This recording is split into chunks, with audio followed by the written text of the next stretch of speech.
বিনা টিকেটেৰে আপোনালোকে অসম ৰাজ্যিক চিৰিয়াখানাত প্ৰৱেশ কৰিব বিচাৰে নেকি? যদি বিচাৰে তেনেহ'লে আপোনালোকে নিৰ্ধাৰণ কৰিব পাৰে বা নিৰ্বাচন কৰিব পাৰে বৈকুণ্ঠ নগৰৰ এই ঠাইছোৱা। কাৰণ এই ঠাইত অসম ৰাজ্যিক চিৰিয়াখানাৰ যি দেৱাল আছে সেই দেৱাল বহু ঠাইত কিন্তু এনেদৰে ভাঙি পৰিছে। ময়ো এতিয়া সোমাবলৈ লৈছোঁ টিকেট নকটাকৈ অসম ৰাজ্যিক চিৰিয়াখানাৰ ভিতৰলৈ।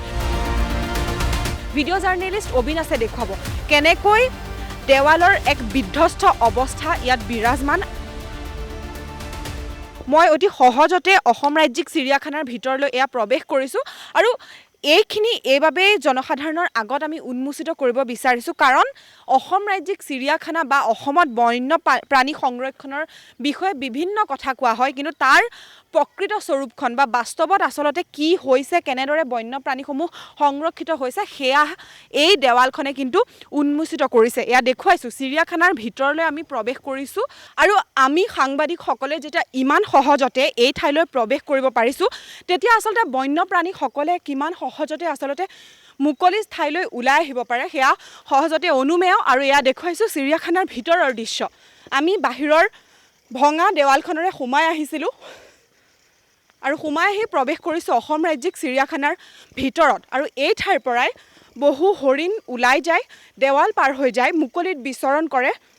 আৰু NB নিউজৰ দৰ্শকসকলে যদি ভালদৰে লক্ষ্য কৰে তেনেহ'লে এই ঠাইত আচলতে বাটৰ বনবোৰ মৰি এক সৰু বাটৰ সৃষ্টি হৈছে আৰু এই বাটটোৱে আচলতে প্ৰমাণ কৰিছে মানুহৰ আহ-যাহ কিমান হয় এই ঠাইলৈ বা মানুহৰ আহ-যাহ কিমান সুলভ চিৰিয়াখানাৰ ভিতৰলৈ বা জীৱ জন্তু যে সহজতে ওলাই আহে সেয়া বাৰে বাৰে আমি প্ৰতিপন্ন কৰিবলৈ চেষ্টা কৰিছোঁ। আৰু স্থানীয় লোকৰো অভিযোগ আছে যে এই ঠাইৰ পৰা বহু হৰিণ ওলাই গৈ মুকলি ঠাইত চৰে আৰু যেতিয়া চিৰিয়াখানাত এনেদৰে সংৰক্ষণ কৰি থকা জীৱ জন্তুসমূহ বাহিৰলৈ ওলাই যায় তেতিয়া কিন্তু সেইসমূহৰ ওপৰত বিৰূপ চকু পৰাৰ স্বাভাৱিক সম্ভাৱনা আছে। আৰু সেইবাবে আমি এনেধৰণৰ দৃশ্যসমূহ চৰকাৰৰ আগত NB নিউজৰ জৰিয়তে প্ৰতিপন্ন কৰিবলৈ বা উদঙাই দেখুৱাবলৈ চেষ্টা কৰিছোঁ। কাৰণ অসম ৰাজ্যিক চিৰিয়াখানা আমাৰ এক গৌৰৱ আৰু আমি বিচাৰোঁ যে চিৰিয়াখানাৰ বাহিৰত যেনেকৈ তোৰণ আছে, টিকেট কাটি দৰ্শকসকলে প্ৰৱেশ কৰে, তেনেকৈ কিন্তু এইসমূহ অঞ্চলো যি ঠাইলৈকে চিৰিয়াখানাৰ দেৱাল বিস্তৃত হৈ আছে সেই ঠাইসমূহো কিন্তু সংৰক্ষিত হওক। এয়া NB নিউজৰ বিশেষ প্ৰয়াস। আমি চেষ্টা কৰিছোঁ যে চিৰিয়াখানা জীয়াই থাকক, চিৰিয়াখানাত যিসমূহ জীৱ জন্তু আছে সেই জীৱ জন্তুসমূহৰ জীৱন প্ৰকৃতাৰ্থত সুৰক্ষিত হৈ থাকক। এনেদৰে চিৰিয়াখানাৰ বাহিৰ ফাললৈ আমি যদি যাওঁ, জু ৰোডত অৱস্থিত যিটো অংশ সেই অংশটোলৈ যদি যাওঁ তেতিয়া আমি দেখিম আটক ধুনীয়া ৰংচঙীয়া পৰিৱেশ, কিন্তু সেই ৰংচঙীয়া পৰিৱেশৰ পিছফালে আছে আচলতে এয়া সত্য আৰু এয়া সত্য NB নিউজে দেখুৱাইছে আৰু আশা কৰিছে যাতে এনেধৰণৰ সমস্যাসমূহৰ সমাধান প্ৰকৃতাৰ্থত সমাধান হওক। বিজ্ঞাপন আমাক নালাগে, আমি আগফালৰ ৰংচঙীয়া বেৰত ভুল যাব খোজা নাই। আমি বিচাৰিছোঁ অসম ৰাজ্যিক চিৰিয়াখানাত যিসমূহ জীৱ জন্তু আছে সেই জীৱ জন্তুসমূহৰ জীৱন প্ৰকৃতাৰ্থত সুৰক্ষিত হওক। চিৰিয়াখানাৰ ভিতৰৰ বিভিন্ন স্থানত দেৱালসমূহ ভঙা আছে আৰু সেই দেৱালেৰে বহু দুষ্প্ৰাপ্য বন্যপ্ৰাণী বাহিৰলৈ ওলাই যায়, বিশেষকৈ হৰিণবোৰ।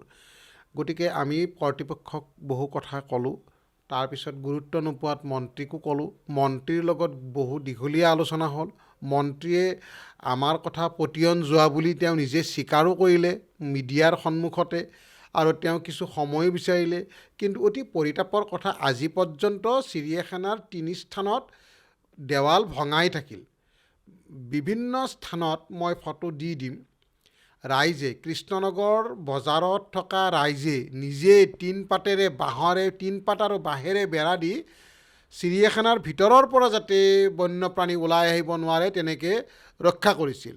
গতিকে মানুহৰ সেই অঞ্চলৰ মানুহখিনি যি স্থানত ৱাল ভঙা আছে যে তেওঁলোকৰ এটা ডিউটি হৈ পৰিছিল যে বন্যপ্ৰাণী ৰক্ষণাবেক্ষণ দিয়াটো। গতিকে এটা দুৰ্ভাগ্যজনক কথা, এটা বিয়াগোম বনৰক্ষী বাহিনী থকাৰ পিছত, বন বিভাগ থকাৰ পিছত দেৱাল ভাঙি থকাটো কেতিয়াও যুক্তিসংগত কথা হ'ব নোৱাৰে। আৰু দেৱালটো প্ৰথম চৰ্ত লাগে, গঁৰালটোৱে কিবা এটা যদি অলপ ক'ৰবাত 19-20 হৈছে, ৰাস্তা ঘাটেই যদি অলপ বেয়া হৈ আছে ভিতৰত, সেইটো বেলেগ কথা, সেইটো কিছু সময়ৰ কাৰণে মানি ল'ব পাৰি, কিন্তু দেৱালটো কোনো কাৰণত মানি ল'ব নোৱাৰি। আমি এই কথাটো যেতিয়া দিওঁ যে চিৰিয়াখানাৰ সন্মুখত 2টা মেইন ড্ৰেইন আছে, ডাঙৰ ড্ৰেইন, সেই ড্ৰেইনৰ মুখত আমি লোহাৰ ৰড পুতি দিবলৈ দিছিলোঁ, সেইখিনিও তেওঁলোকে নকৰিলে। সেই ড্ৰেইনেৰে কিমান জন্তু পাৰ হৈ আহিছে, বহুদিন আহিছে, মৰ্ণিং ৱাক কৰা প্ৰাতঃভ্ৰমণৰ সময়ত অহা মানুহবিলাকে খেদি খেদি পঠিয়ায় ভিতৰলৈকে। আৰু যেতিয়া ৰাইজৰ চকুত নপৰে কোনোবা দুষ্কৃতিকাৰীয়ে সেইবিলাক গাড়ীত উঠাই লৈ যায়। আৰু নিশাৰ আন্ধাৰ হ'লে নিশাৰ আন্ধাৰত যিখিনি বন্যপ্ৰাণী বাহিৰলৈ আহে সেইখিনিতো নিশ্চিতভাৱে চোৰাং সৰবৰাহকাৰীৰ হাতত পৰেই। গতিকে সেইখিনি আৰু চিৰিয়াখানাই ঘূৰাই নাপায়। কিন্তু দিনৰ পোহৰত যিখিনি ৰাইজৰ সন্মুখতে হয় সেইখিনি যেনিবা ঠেলি হেঁচি আকৌ চিৰিয়াখানাত থৈ যায়। এই নাটকখন চলিয়েই আছে। আমি 2017 চনৰ পৰা আমি কাৰ্যভাৰ গ্ৰহণ কৰিছোঁ, তেতিয়াৰ পৰা এই ধৰণৰ ঘটনাবিলাক ঘটিয়েই আছে আমাৰ চকুৰ আগতে। এটা হৈছে পূব গীতানগৰ BSF কেম্পৰ পিছফালে, তাৰ ৰাইজেও কৈ দিব কথাখিনি। এটা হৈছে জু-ৰোড বিদ্যাপীঠ জোনালী পথেৰে গৈ, তাৰ ওপৰত ৱাল ভাঙা আছে, তাৰো স্থানীয় ৰাইজে কথাখিনি কৈ দিব। এটা হৈছে জাপৰিগোগ মছজিদ গলিৰে গৈ এখন LP স্কুল আছে। সেই মছজিদ গলি মুঠতে মানুহে ভালকৈ জানে তাত এইটো মানে নিয়মিত ঘটনা এটা, হৰিণ ওলাই আহে সেই স্থানেৰে। গতিকে দেখুৱাই দিব। এই 3 স্থানত এতিয়াও আছে আৰু টিঙৰ বেৰা দিয়া চিনবিলাক মই দেখুৱাই দিম অলপ পিছতে।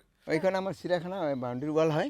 কিবাটো এই হৰিণাবিলাক ওলাই আহে, মানে দৈনিক দেখা পাওঁ 2-3টা ওলাই আহে। তাৰমানে এইটো সৰু সৰুটো চিনাটো লালটো এইটো ওলাই আহে। কিমান দিন এনেকৈ ভাঙা হৈ আছে ৱালখন? এইটো দেৰি হ'ল। এই মাজতে এতিয়া আৰু কিবা কিবি কাম কৰোঁতে কিবা ভাঙা গৈছে নেকি এইটো নাজানিম, কিন্তু এনে বহুত দিন ভাঙা ফুটা হৈ আছে। মানে জীৱ-জন্তু ওলাই থাকে। জীৱ-জন্তু ওলাই আহে, কেতিয়াবা বাঘ ওলাই বুলি কয়, কিন্তু বাঘটো এতিয়া দেখা নাই আমি। কিন্তু আমাৰ শুনিছোঁ আৰু কিন্তু ছাগলীও আমাৰ হেৰাইছে। তো আমি কোৱা নাই, কিন্তু আমি দেখাই পাওঁ সদায়। মানুহবিলাকে জানে, চবেই জানে ভাঙাটো হয়, ভাঙাও হয়, কিন্তু হৰিণাটো আহাটো হয়। কেতিয়াবা আহিলেও মানে বাকীবিলাক চাই যায়, আমাৰ এইখিনি দেখা নাই আহাটো। চাই ফৰেষ্টৰ মানুহ আছে, কিন্তু মই এইখিনি দেখা পাইছোঁ যে ভাঙা আছে। হৰিণা চৰিণা ওলাই আহে, আমাৰ এইফালে বতাহ চৰি ফুৰে।